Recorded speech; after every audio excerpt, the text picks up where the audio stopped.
Okay. So I will just create this. Okay. So I'll just start with that. Basically, guys, everybody has known about Spitfire, right? And everybody might have attended multiple sessions on Spitfire. So the starting point, I will be going little quicker because I want to focus more on the troubleshooting part, which are required in our day-to-day uses. So as we know, Cisco bring this platform Spitfire after they acquired a company called Dune, which creates the network ASICs, which generally used for means in a sense fast means in a sense of FIP programming, or we can call it for fast programming. For example, the chipsets where you required very high speed programming of data. And that company that Cisco bought was called Dune. You can find it in Google about that company. And after that, Cisco bought it. They used the Dune chipset called Libya. And in Libya chipset, they first bring out one ASIC, which is called Pacific for our Cisco, for our particular platform. And there is another thing, if I go just ahead a little bit. Yeah. So there is another thing. Cisco not only bought this company for only SP side, they bought it for all of their platform. So what they wanted to do is that Cisco wants to make sure that every single platform Cisco sells, whether it's an access, whether it's a data center, or whether it's an. Give me 1 minute, guys. I don't know who is calling.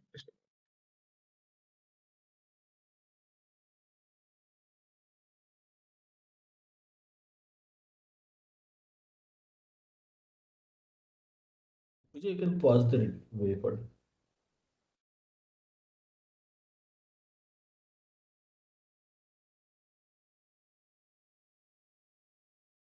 Yeah, I just mute the silent in my phone. Yeah, so Cisco wanted to do is that every single platform they sold should have a single vendor ASIC, in a sense that they're using a single chip everywhere. So right now, if you see that there was a news article came that the Cisco Silicon One platform is used for Facebook's data center deployment. I'm saying about the Nexus or the Catalyst in a sense the switch department deployment on the data center side, which is also done on this. The ASIC is based on the Silicon One. So Cisco is actually, in a sense, you can say, moving out from external dependency like Broadcom, vendors like Broadcom for their chipset, to move to the internal chips, which is Silicon One. So that is their main point. But there is also another point, which is cost. Because if I just had a discussion, I think 3-4 days ago with Telstra, means HTs and their deployment team, and they were saying that this means whatever price Cisco is quoting to customer is quite cheap for this particular Silicon One based Spitfire based line cards to customer compared to NCS or ASR 9K. So there are a lot of advantages here. Of course, there will be disadvantages because this is a new one, new platform. So anything new requires some times to get stable. But we will check it later. So any questions? Anybody in the meantime want to ask?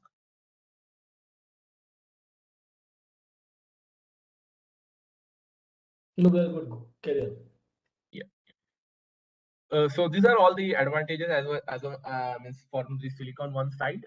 Basically, this particular platform is very high capacity based and very, in a sense, it was made with consideration of the new generation, which I mean to say is the current generation required a lot of, particularly the bandwidth is required a lot of because of the internet usage, right? The COVID came, because of COVID, a lot of work went in a sense remote. So remote means all the connectivity will be done via internet, right? So basically you need high amount of scaling. So that thing is very quickly and I mean, in a sense, properly uh, fixed in this particular platform because they have clearly taken consideration in the point of the scaling part and the bandwidth, particularly the bandwidth scaling. It has a higher packet per second compared to other Cisco platforms. And the biggest thing is that its buffering is much more higher compared to other platforms. So I will move ahead for the next slide. Yeah, so as I said, Liba is that particular chipset. Basically, this is the chipset earlier name when they bought the company, but we are not going to call this Liba. We are generally going to call it Pacific or it's called Gibraltar. But I'm going to just focus on this for now in Liba. When we go to the chipset part, I will go into in detail.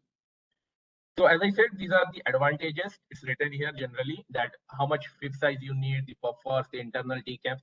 So basically, this is an internal chip, right? So whenever you are buying an external chip from, for example, let's a vendor like Broadcom. So you cannot go into the specification exactly as you need, because anything you want specific as you need to put more money, right? Because let's say example, I want to make a table, and if I go order a table to a particular uh, shop, they will give me a specification, and if I try to make more specific from my side to the vendor, he will start charging more money to me. Comparatively, if I have my own shop, I can do the modification and I won't require that much money, right, to make those modifications. So these are the big advantages of having your own chip.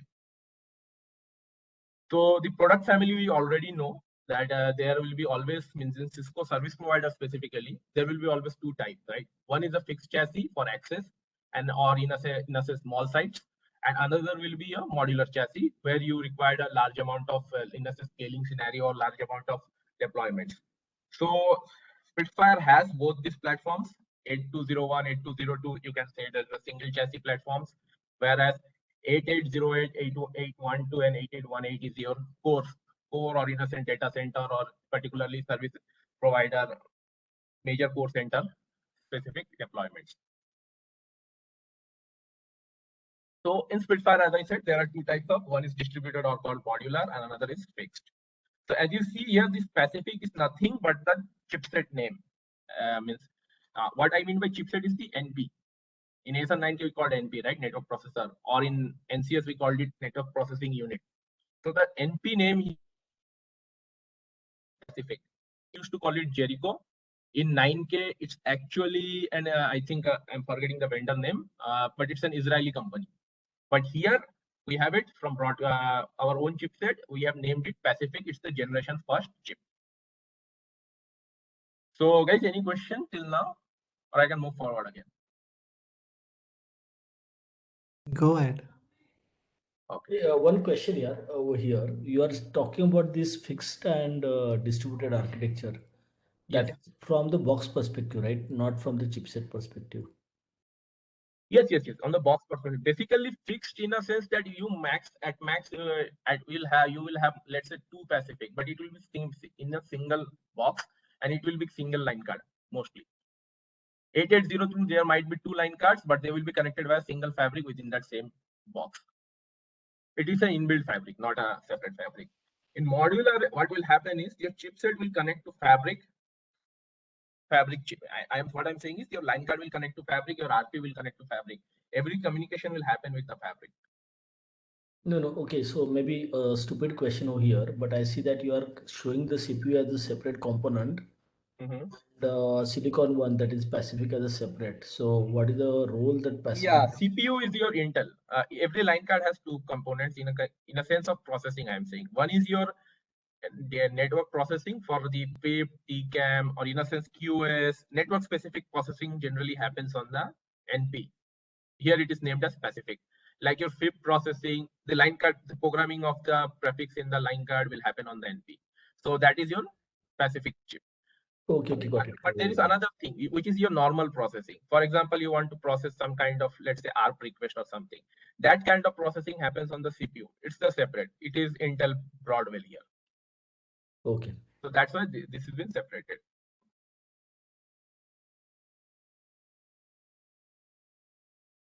So, this is the fixed, this is the distributed. You can see this layer is actually the optics layer, the L1 layer. This is your, you can say the L7 layer, the CPU. The Pacific is your middle layer, generally from L2 to L3. If we remember the OSI model, right? Physical, MAC, network, transmission, presentation, session, application. So you can say from layer 4 to layer 7 happens on the CPU side. I'm just saying. The layer 2 and layer 3 happens on Pacific, and the layer 1 happens on optics. You can say layer 2, some parts also happens on optics. But generally in the line card, you won't have the layer 4, layer 7 happening here. It will be happening on the CPU of the RP. But this is how you can segregate it. So for layer 3, we have a specific, in a sense, chip, which we call NP, network processing. And if you see the name, it is also network, right? So it's a chip specifically for layer 2, layer 3.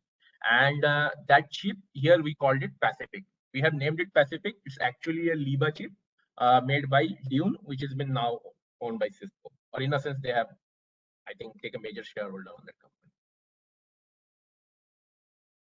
So we will be focusing more on the distributed part, because if you understand the modular chassis, there is really no problem in managing the single fixed chassis. Okay, so generally, if you see the amount in the distributed chassis, you will always have an 8 fabric card option. Okay, even if you use lower, higher, or what I mean to say is that even if you use this one, you can use 8 fabric. Okay. Then the RP cards will always be static, means in a modular chassis, there can be only 2 RP cards, one active, one standby. Fan tray options, power tray, it depends on the system, because if you have more number of line cards, you will need more amount of power. That's why it is given here as depends on system, not given as a static value. Whereas fan, fabric, RP are given as a static number, because you cannot increase this number. Okay.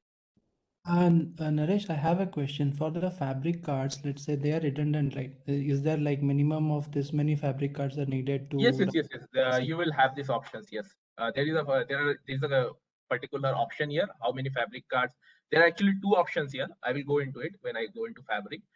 But yeah, there will be a specific requirement, because the line card, if you see 48 into 100, 36 into 400, there is also new line cards which are little bit more less scalable than these cards. But if you see the amount of bandwidth they need, you cannot directly connect an RP to it. You need a fabric card for this much amount of bandwidth processing.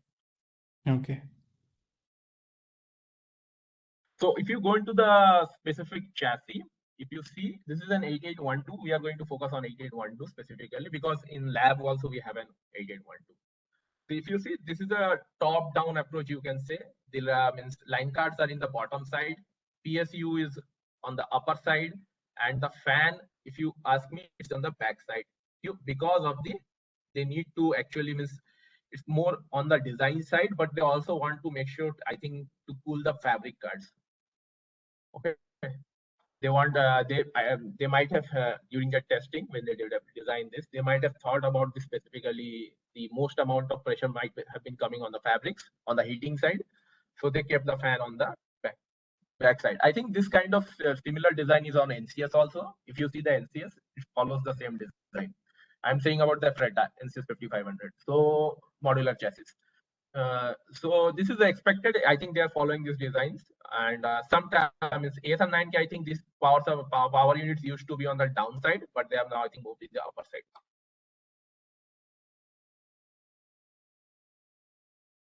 And this is the logical diagram. Means in a sense how it's connected, all of this. So there's a difference here. If you see, this bus bar is not there earlier, but now they have added it for the power distribution. And this mid plane was also not there. In NCS 55 modular chassis, this mid plane was taken out. The fabric card will directly connect with the line cards. Okay. But now they have taken it out. And they have taken it out, and they have inserted it back. They have taken it out in NCS. I'm saying in NCS architecture, they have taken this mid plane function out. They didn't keep a mid plane. They will directly connect the fabric to the line cards and the RP. But here it won't happen. There is a mid plane which will manage all the traffic coming from RP to fabric and from fabric to line card. But if you see, there is something of a difference here. From line card, all the connectivity doesn't go via mid plane. Can you see that? Everybody is able to see this gray connectivity or the yellow connectivity? Yeah, we can. They are not connecting via mid plane. Why? Because mid plane cannot handle so much bandwidth. Mid plane is an active or passive component? It's basically, you can say, if you ask me, this mostly, if you see the connectivity here, it mostly looks to me the control plane part, the UOBC part. We see there, right? UOBC punt. So the punt traffic is going via the mid plane. So I will suggest what happened here. So anybody worked on NCS modular chassis, right? Everybody worked on it, but clarify. Yeah. So everybody has worked on NCS 5500 modular chassis, I'm saying, right? So if you see there, if you type show platform there, you will find a card called SC card, Mm. shelf controller card. What does that card does? It connects to all the RP and the line cards, EOB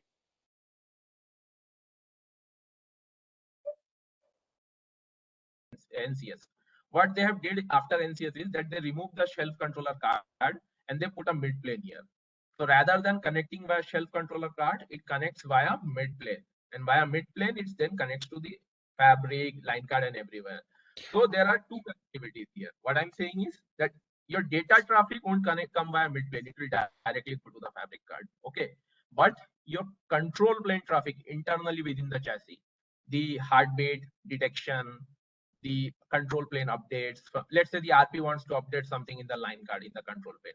All of this will communicate via mid plane, which we call the punt. Naresh bro, so the punt traffic will go from line card directly to Fab FCs, then go through mid plane, then RP. Correct me if I'm wrong. No, line card will go to mid plane. From mid plane, it will go to RP. No need to go to FC. The punt traffic, I'm saying. So it is this line cards are connected to the mid plane in a way, right? Line card, RPs, your power trays are connected to mid plane for control plane communication. You can simply say this mid plane is your control plane switch. Any control plane traffic will travel via the mid plane. Punt traffic will go to the mid plane. Okay. But if your data plane traffic won't go via there, data plane will simply line card fabric. That's it. Understood.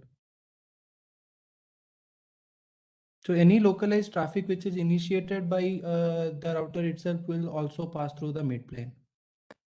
Yeah. Okay. Because anything when you are generating by itself, it becomes punt, right? It's become a control traffic. So it will follow that part. But yeah, once it starts, let's say it has to go out or it's a transit traffic which doesn't need any kind of control processing, it won't follow this path anymore. It will directly go via the normal path. Got it. So you can see here, right now we don't see any passive. You can see the CPU is called Intel Broadwell DE. So basically it's an Intel processor. And the Pacific is your NP. We will know about it more later. And this is your EOBC switch. So if you see there is a BMC part here, I don't want to go into it because it has been discarded. I will inform it later. But generally it was there to have a central hub for communication, for managing all of this control plane in the RP side. Okay. In the RP side, to manage all the control to manage the control plane operations, they put a particular chip called BMC, but I think they have they have removed it after 732. So basically, if you see the design, it's very simple. Means in a sense, formal design that these are your chipset directly connected, okay, from fabric and the line card. But in the line card itself, there is a separate switch for control plane, which I was saying, okay. The EOBC is your control plane switch. So your EOBC connectivity will be used for control plane traffic. It has nothing to do with your transit traffic path. So your transit traffic will never carry control plane.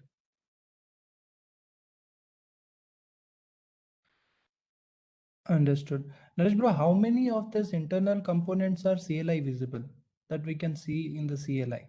Yeah, we can see this, right? Show controller switch. If you do it, you can see those ports. That's not a problem.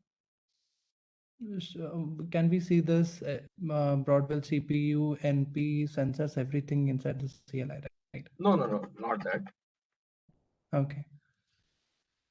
If you do this, show controller switch. If I go for, let's say, statistics summary.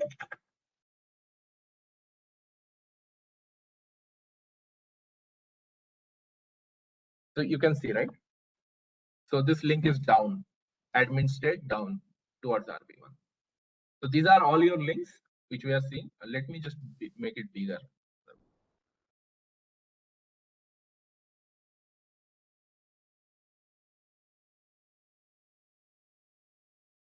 Yeah. Can you see it clearly now? Or you want me to change the color also? No, it's fine. You can increase the font a little bit if possible. Just 1 second. There is a plane going on. Sorry.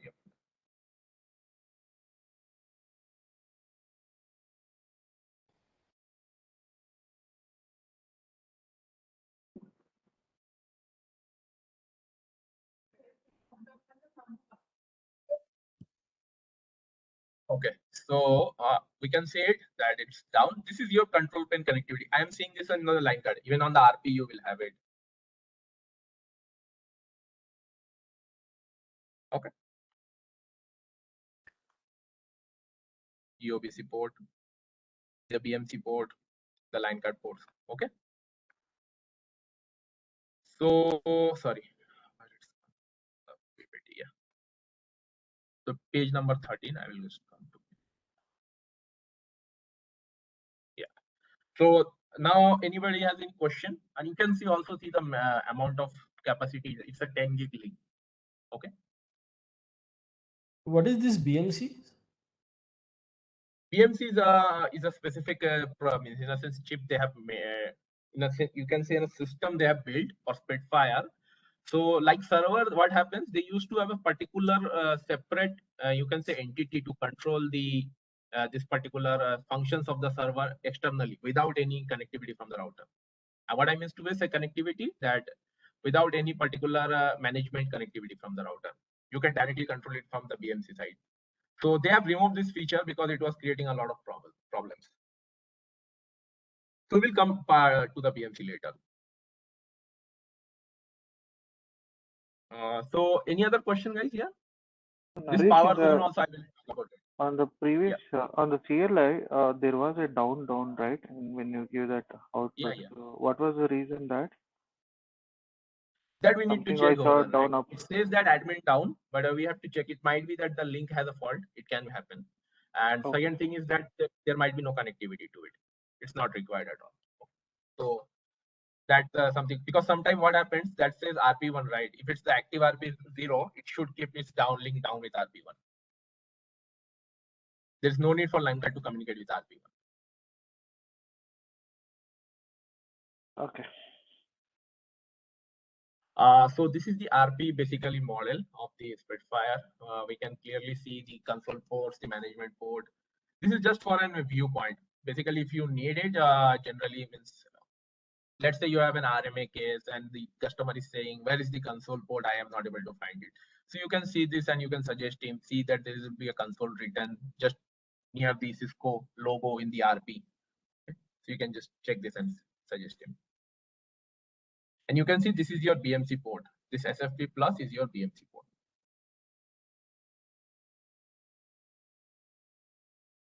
So now I will go in the base management. Can you come back to the previous image? Mhm. So USB is for boot up and other thing, right? If you want to. Yeah. Generally, really that what happens nowadays, we have this golden ISO, right? So people used to just install the golden ISO, in a sense, put the golden, extract the golden ISO image in the USB, and they will just insert it in the USB here, and they will boot the RP. It will detect the you can just take the USB boot option, and it will detect the image and install it with all the images. And what is the GPS interfaces? GPS is your clocking side, right? Okay. Good. Yeah, thanks.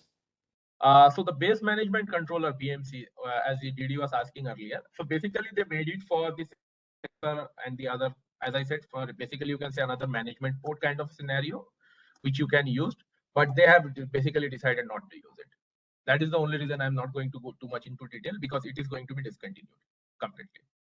And this thing has created a lot of problem. Even I will go into an SR where it creates like a complete outage scenario later. So basically, if you see here, it is already mentioned that you can say it's a control plane port in a sense for managing your environmental options and everything. So the fabric cards, so there are two names they have given. One is SkyMaster 8 and another is SkyMaster 12. There is nothing so much of a difference, just a number of chipset they have put in the fabric. But you can see one thing, right? That earlier, generally we see any kind of platforms, PPTs, training or anything, we will see fabrics and fabrics, they will just mention that it's a Jericho and nothing else. But nowadays, now everything is running on specific. So it makes life much more easier, right? If a developer, they know that this is a single chipset, everywhere it runs the same code, so they can develop their code based on that particular, you can say, the points, the protocols given for that chipset. They don't need to worry. And there is also another advantage that it runs on an SDK, right? So the framework is always present for Fabric, for line card, and everybody, every engineers, so which helps them. So that is one big advantage of having your own chip. Not only it's saving cost, but it will make life much more easier in future, not now. Now, right now that SDK is a big problem, but still. So Fabric side, if you see how it connects, so what it is saying that 50 gig into 16 is each link. Sorry, 50 gig is the each link capacity, and there are 16 links communicating from one Fabric element. So let's say you have Fabric element 0, so you will have 50 gig single Fabric links. You can call it, we call it FIA, right? Fabric interface ASIC on the line card side. So basically, you can say that from Fabric to the line card, the link will be 50 gig each, and there are 16 links. So each Fabric for 8812 from line card 0 to 11 will connect 16 links for every line card with a 50 gig capacity.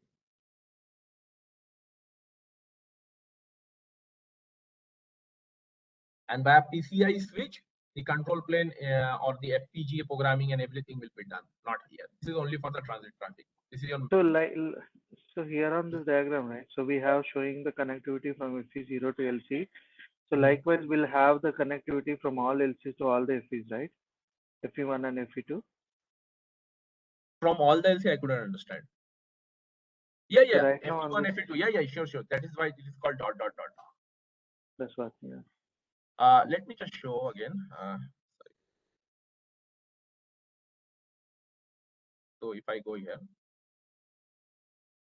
first of all, let's go platform.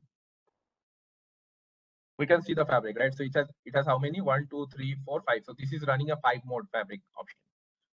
So what it is, I will talk about it later. So if I just type show controller Fabric, okay. So if you put a question mark here, so you see that it says link. First of all is the health option, but I will go for link because we are talking about the link part, not this link. Sorry. Show controller Fabric, it will be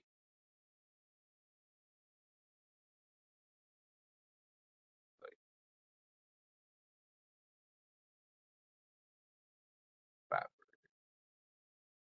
plane.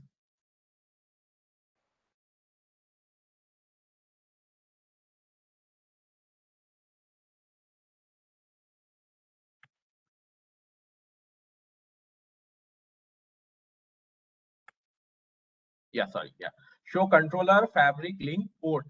So here there is a FIA option. If you type FIA, you will find something here that RX TX anyway. You can go for RX and TX both. So I just type all. You see this FIA actually just connects with Fabric cards.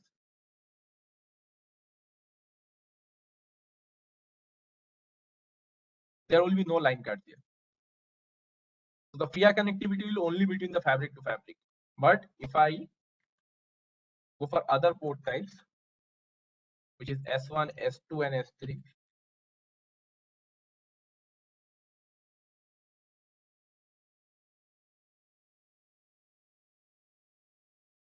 you see this, right? 023, 021 timer here.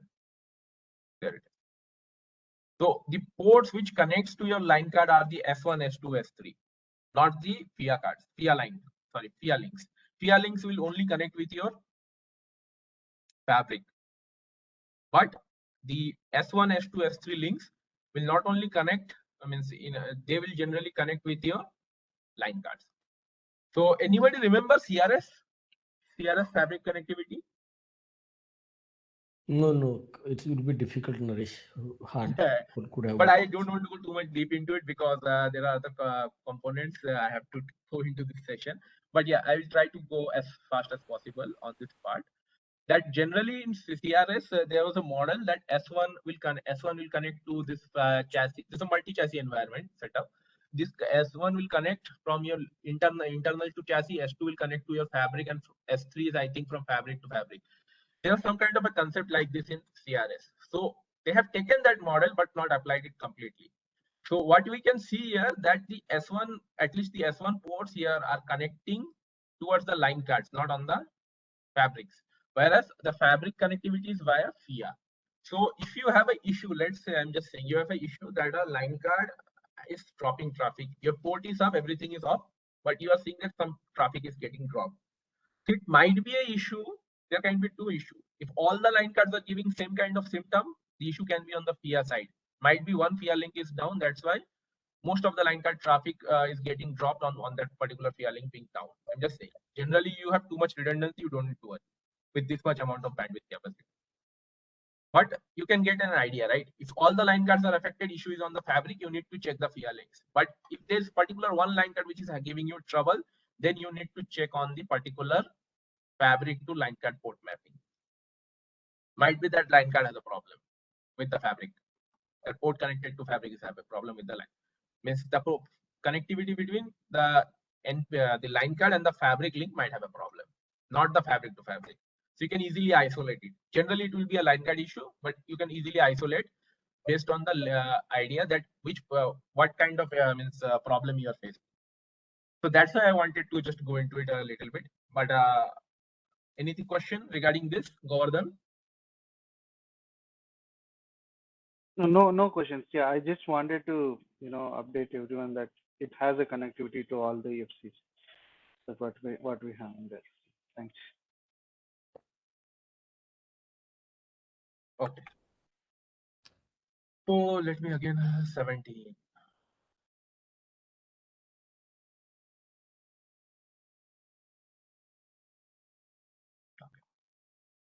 So this controller fabric health is the main command. You can say it gives you a direct idea what is the states of your fabric. If you type it, you'll be clearly able to see that all the planes are up, the database in a sense, the processes are okay, the health is rack health will give you the about the health stuff. But this is the most important part. What is it should be means generally it's a 5 fabric card, right? As I told earlier, so your 5 fabric should be up, and these all should be okay. This is the basic first check you need to do whenever you are checking a fabric issue. In the platform, generally this router which we just checked, it is using a version 2. How did I check it? From DAG command. We are using a version 2 fabric of Spitfire. And there's another thing, as you see, there are two modes. One is 5 fabric mode, another is 8 fabric mode. By default, 8 fabric mode is running. So this router currently is running 8 fabric mode because I have not changed it to 5 fabric mode yet. Once you change it to 5 fabric mode, you will always run into the limitation of the 5 fabric mode if someday you cross the scaling part or the bandwidth part. But in 8 fabric mode, if you add the fabric card, you won't get that issue. But if you don't have the fabrics, then you will again face the issue. Okay. So by default, Cisco keep it 8 fabric mode. They don't run 5 fabric mode. But the way you are asking about it, right? Earlier, that can we configure it? How much fabric card? What kind of Minimum redundancy? fabric cards. My question was minimum fabric cards needed to. Yeah. So yeah, 5 fabric cards are minimum. Okay. So this is the method. Yeah. Okay. So as you see that there are two modes here, 8FC and 5FC. Generally, as they said that fabric cards are designed for 14.4 terabytes of line cards. Okay, and with lower bandwidth cards like LC48, there are bandwidth cards. Not all high module, high capacity cards are only in designed for Spitfire. There are also low capacity cards. You can also go for the FC model. But if you are using those particular, especially those 400 gig line cards, I will suggest 8FC. As it says, 48, 36. Why this 36? You remember that line card name? It is 36 into 400. So as I said, if you have a 400 gig line cards, particularly every port is 400 gig, you have to go for 8FC.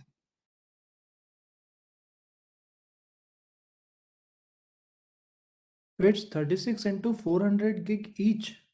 Yeah. So these are the names. One is your, there are also another some line cards, but I have not got into it because I didn't get any kind of specific details from the DEs available for those line cards, but they have a similar structure to them. So one is your normal 48 into 100 MACsec gauntlet. Okay. Second is your 36 into 400. If you remember this 36, LC36, they are saying. Generally, BUs have demonstrated, or you can say DEs have provided info based on these two line cards, 36 and 48. So 48 is your MACsec gauntlet, 36 is your crosshair. Why? Because at first when Cisco went to public, they only went with public with one particular NPU, or you can say the NP, which is Pacific. And Pacific has these two prominent line cards. Okay, this came later, not less. This is the line card name. It's quite a huge name, but it's at 88 into line card 035H, 100 gig 14, something like that kind of a name. So this dauntless, I will go into it later. So there are three generally line cards I'm going to suggest here. I'm going to discuss here. First is 48 into 100 MACsec gauntlet. Another is 36 into 400 crosshair, and another is 88 line card 0. So if you see in line card, we can see their models and everything, just like the fabric cards. This is just for your reference. So gauntlet. So basically, it's a 48 into QSFP 28 optics. Okay, and the biggest advantage I think everybody know about QSFP is their form factor. And another thing is how much memory it has. So it has a 32 MB flash memory and 128 GB SATA memory. Okay. RAM, it has 32 GB, 2 into 60 GB slot. So if we face into an issue like Reliance had it, right, that the DIMM memory will fail, remember, suddenly there will be a line card that memory will go down after crash. We called it a DIMM memory failure kind of an issue. In Spitfire, if you see similar kind of issue, so from 32 GB, your line card memory will straightforward go down to 16 GB. Why? Because you only have two DRAMs here, each 16 GB each. It's not that we can only support up to 32. We can also go up to 64. Okay. So now here it is the most important thing, that this is your internal control plane switch, Aldrin switch, and this is your Pacific. The Pacific is your NP. So this is your gauntlet. This is your gauntlet. It's required 5 at least minimum you require 5 fabric card, right? So with minimum mode you can run this. It has 2 NPUs, in a sense 2 Pacific chip, and it supports 2.4 terabytes line bandwidth.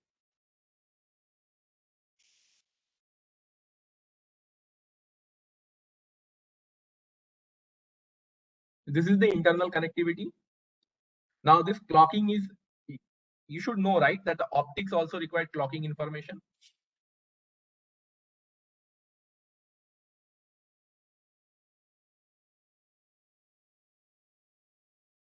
What will happen if your line card clocking chip fails? What will happen?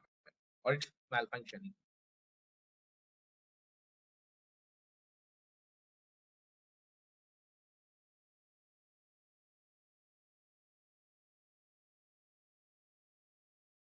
Anybody?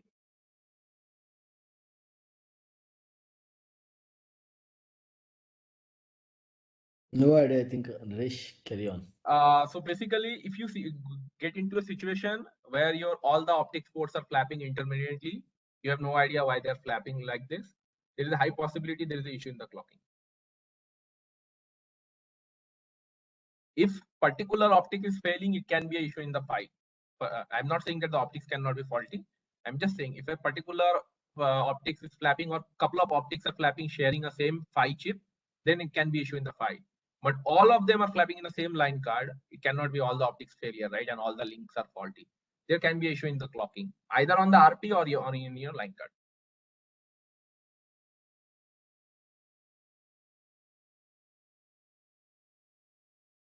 So this is how you can say the normal block diagram, SFP port connecting to network interface, then it connects to your fabric interface.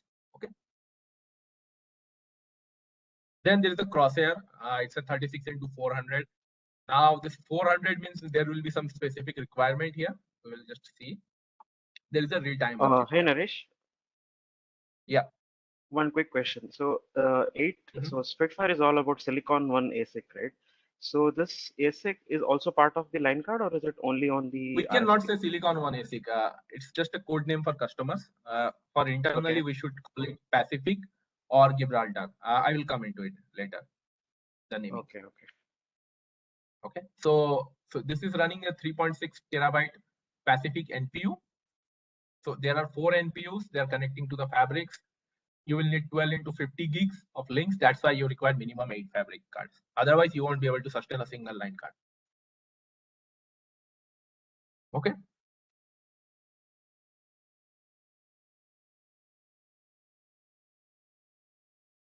Now I'm coming into Dauntless. This is the next generation card. You can see it here. Second generation line card of Spitfire distributed chassis platform.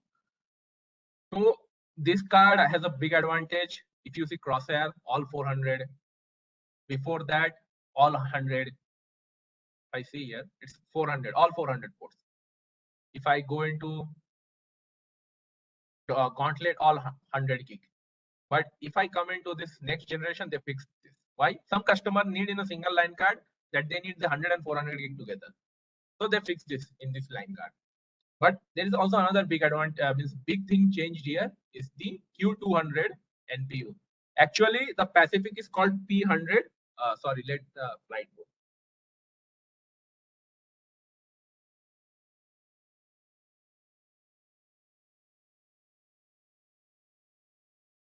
The Pacific chip is called P100, and this Gibraltar chip is called Q200. So Gibraltar is the successor of Pacific. And I will just give a short note. As per internal information and the discussion ongoing, Cisco is not going to develop any more Pacific. All the line cards in future will come with Gibraltar. But it is not confirmed 100%. I'm just giving it a rough note here. So Gibraltar is your second generation ASIC. And it's not too much difference between Pacific and Gibraltar. Their structure is almost same. But the only difference is that it has a much more capacity than Pacific, and I think the software, the SDK for Gibraltar is much more stable compared to Pacific. So these are the differences. If you want to just have a proper idea, means what can be the differences. Let's say a customer asks you a question, even if you don't want to share, but you want to have an idea, so you can get an idea here. Okay.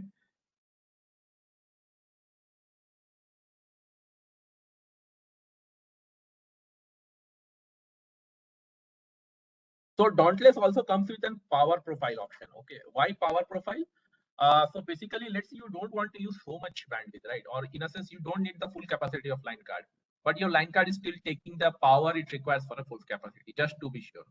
So you can change that mode. You can just change it from high power mode to, I think, a low power mode, and default mode, which is medium, and you can also go to low. So what will happen is that once you configure these modes, the power utilization of Dauntless card will automatically go down. But you have to remember, once you change it, you have to reload the card. So unless your design is that you don't going to use so much power for a long time, let's say 1 year, 2 years, as per your understanding, you can just change the power mode to medium. Sorry, it's medium is by default. You can change it to low and just reload the card. So your power utilization will definitely go down. But your capacity, your performance factor will also go down. Because you want this card to be running on full performance, you have to change this particular mode to the medium. There is also a high power mode, but it is not supported on this card yet. So this is how you can change it: hardware module, NPU, power profile, card type, line card, low. Okay, and basically, I have changed this. CLI is saying that it will change it to low. If you don't do it, it will automatically change it to medium.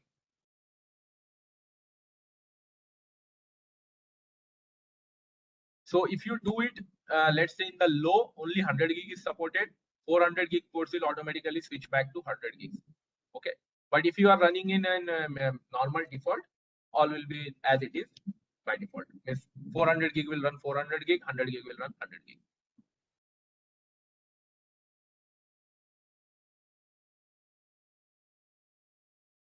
So basically, this is the chassis, fabric like, and interconnected support. Whether you can learn it with you can use it with Pacific, because some let's say customers are have just RMA and you got a Gibraltar card, or they have just deployed a new Gibraltar specific frontless card, and they are also running Pacific. Will they come into an issue where this particular line card will have some problem in getting used to with the Pacific card? It won't have this issue. Why? Because the CPU type is, I think, mostly same because for both of them. Only the internal chip is different, it's version 1 and version 2, but they have kept most of the other things same. It can create problem if it was not same. For example, in NCS 6K, if you are using an 1T and a 2T card together, and if you have, let's say, doing TILFA or IPFRR, and your primary link is in 2T card and your secondary link is in 1T card, you will get a little bit delay, more than 1 second or 2 seconds during this kind of setup. It's because the 1T card is quite old and its CPU cannot keep up with 2T card.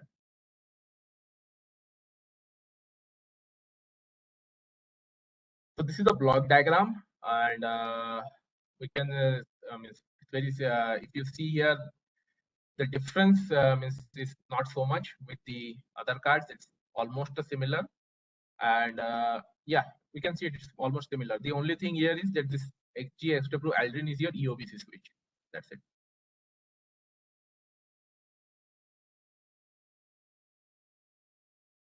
So if we call, let's say, traffic comes, this is a basic block diagram. Where traffic comes from the network, it goes to the share memory switch. From share memory switch, it goes to fabric. From fabric, it goes to the fabric card. From fabric card, it goes to the egress line card. In a sense, this is ingress, this is egress. So this is just a block model. If you see, there is a difference here called share memory switch, right? And it is called TM. Anybody remember what is TM? Traffic manager. Yes. So QoS, ACL, all will come into this calculation. Okay, I think this is what I wanted to go into little detail. So Spitfire life of a packet. So as I said, Spitfire has line card CPU as Intel Broadwell 4-core 2.4 gigahertz. That's not a problem. The thing which changes in Spitfire is the NPU. So by default, Spitfire NPU comes with specific ASIC generation 1.0 codename P100. Whereas the next generation is called Gibraltar, codename Q200. Okay. The structure is, both of them are using the same structure, which in a sense software forwarding structure, VOQ based architecture, and one stage forwarding model. So ASR 9K is one stage or two stage? Two stage. Yeah. So if you see, there's a big change in Spitfire. It's a one stage forwarding model. It doesn't use the 9K structure of two stage forwarding model. But it still has that VOQ based architecture. Yeah, VOQ based architecture is generally, you can say, to manage the fabric load in a sense. Because see, if you are sending a traffic, right, it's basically going to be an ingress calculation, right? You want to send traffic to your egress line card. Your egress line card doesn't have a capacity. How it will manage? It will going to send a token, right? Yes. To your FIA, ingress FIA, and ingress FIA will then drop the packet in the ingress side. Not going to send it to egress and then egress will drop. It will not happen like that. Ingress will directly drop. So that's your basically VOQ architecture. So this is the difference between these two. If you see 12.8 terabyte ASIC, 12.8 terabyte ASIC, 6 slice, 6 slice. So there is not so much difference here if you see it. Only the TCAM value is increased much more here, and this scalability has been increased. The main reason I will tell you why they bring Gibraltar is to fix the software side, the SDK. Pacific was not so much stable. It was creating a lot of issues for the customers which Cisco have sold, and they are now going towards Gibraltar to fix it. They are unable to fix it so much on the Pacific side.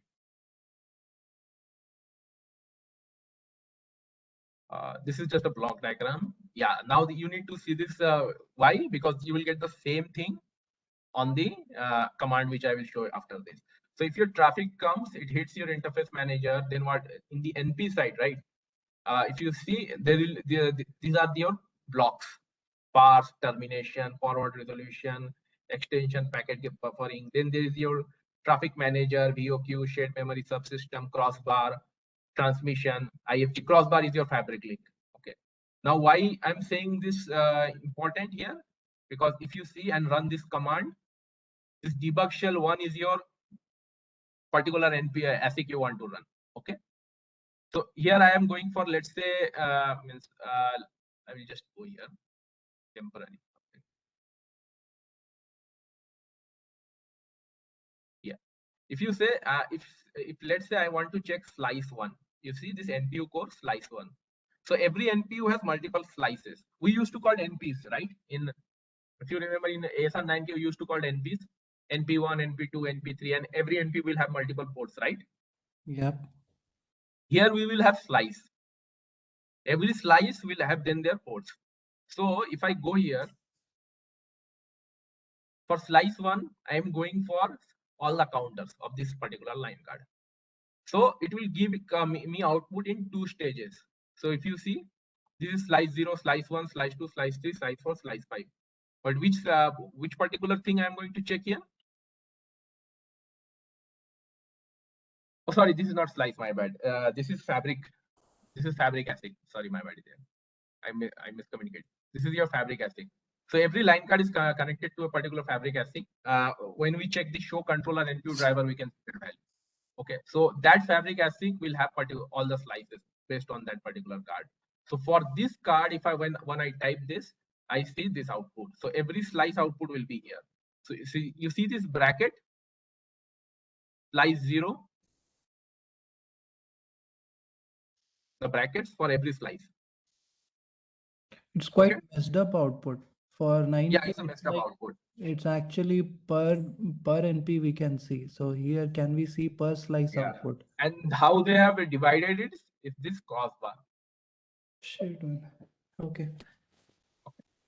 So basically, after crossbar, let's say you're suspecting any issue after crossbar, not in the NP side. You're thinking that after crossbar something is happening wrong. Then you need to check after crossbar. So slice 0 packets, this much sent. This is your queues. So basically, if you ask me, we are not going to make too much about this output. But why we need it? So if you have to suspect something, right?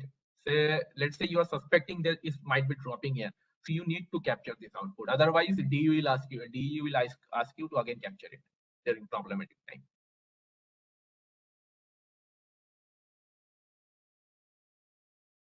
So you see there are these particular slices, specific NPU slices. Each slice 2 IFG, each IFG 18 SERDES, each SERDES 50 gigs. So this is your internal structure of the slice. So every NPU have 6 slices. So in a Pacific, you can have 1 NPU, but you might have 6 slices for that NPU. And each slice will have then 2 IFG. What is IFG? Interface group.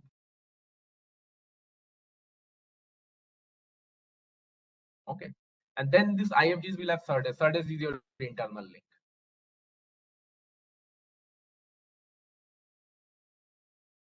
So Naresh, I have one doubt. This we had UID, right? Unique identifier. So this IFG will be similar to UID, or we will be having UID here also?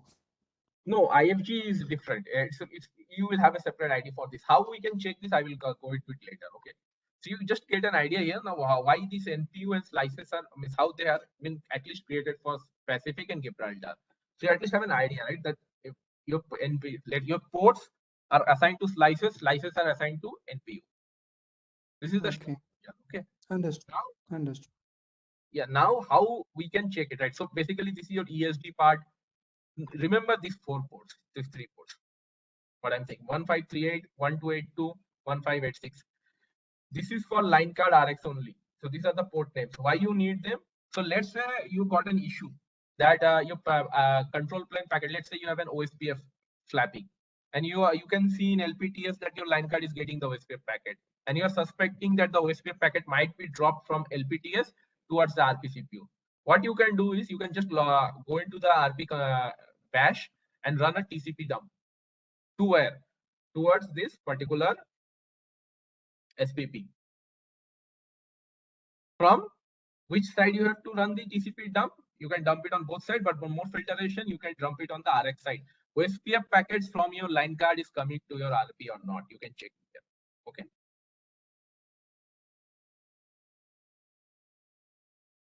By doing the TCP dump. I just wanted to, that's why I have made this slide specifically that you can at least note this three interface. You have to do TCP dumps whenever you get this kind of issue where a particular control plane packet is getting dropped from in between from LPTS to your SPP. You need to do a TCP dump. It will be a much more easier to do. I think in 9K you can do the SPP capture. Here also there is option, but I think it's much better that you can just do the TCP dump. You will get the idea. You don't need to decode it. If you cannot, you can ask please. They will help because it will contain the internal header.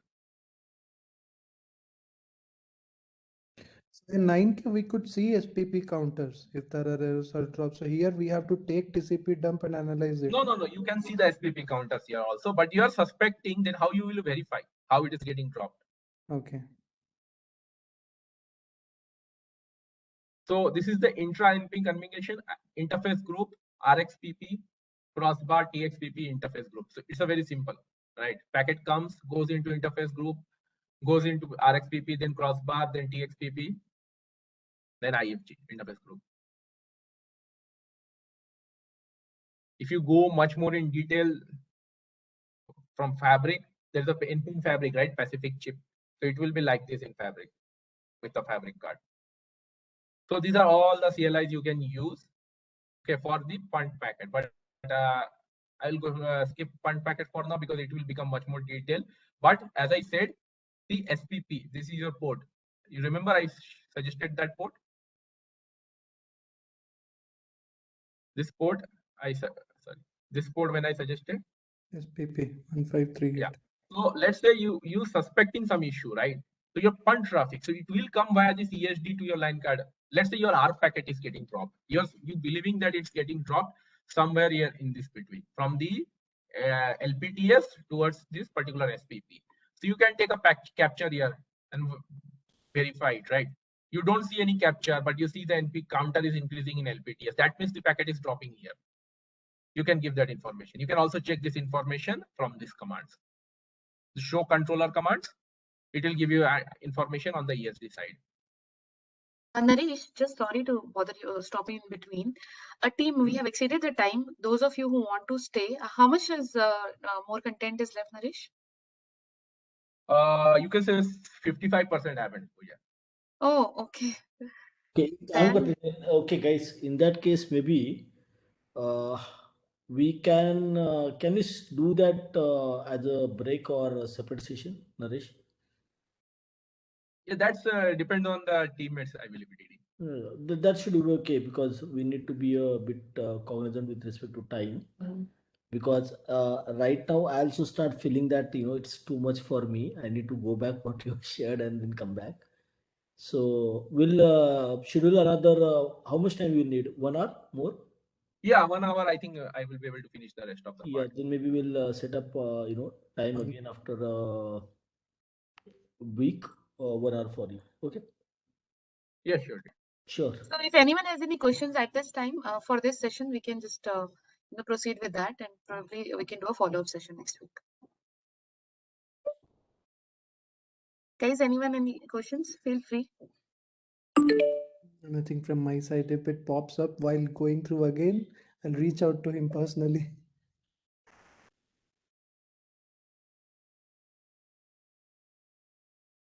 So Pooja, let's share this session right by today, and maybe we can keep another session for Hey, life of one practice question I where have, Naresh can go through. Naresh. Whatever Yes. you have shared, is Mhm. there any recording or documentation that is available for this? What is the document that is available on the Spitfire? Say, I want to go through all the details. Yes, I have